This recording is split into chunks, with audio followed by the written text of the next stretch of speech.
Hi, I'm Jamie Lee, and I'm the Archivist and Project Director here at the Arizona Queer Archives, and we're located in the Institute for LGBT Studies on the University of Arizona campus in Tucson, Arizona. And when did this archive start, and what kinds of things do you collect?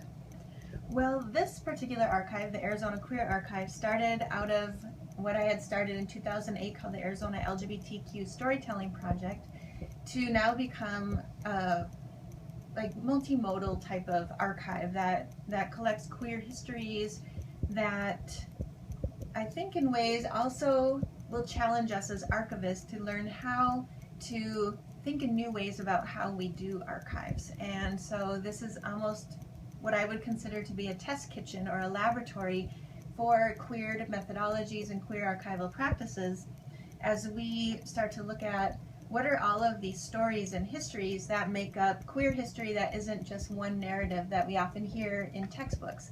Like, all of these layers create histories, and there's so many histories still yet to be uncovered that we're heading out into the communities and we're learning more and more about what makes Arizona this great state that often is, put into a shadow by our politics coming out of Phoenix. So it's really kind of controversial to have Arizona linked with queer histories, but also the term queer linked with our histories. So I thought, in a way, a political way, we're putting these things together to kind of challenge notions of histories and ways of knowing that now we can make our histories together.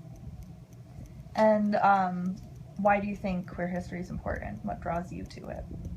Well, as someone who's queer identified, I think, reading through, you start to recognize that you're standing on shoulders of many, many people that have come before with stories and histories that, resonate with your own, but also are very distinctly different. And, we come to learn about each other. And I think about collecting all of these stories and the layers of stories makes it a great space for students to uncover just new ways of knowing and making meaning in community that is different than their own or the same. Like, we start to see, do we belong or not belong, and how do we understand ourselves as situated in the midst of 50 linear feet? Does it matter? Like, who am I? So you start to see how we define ourselves based on what's in this box or this photo album. So it's just great fun.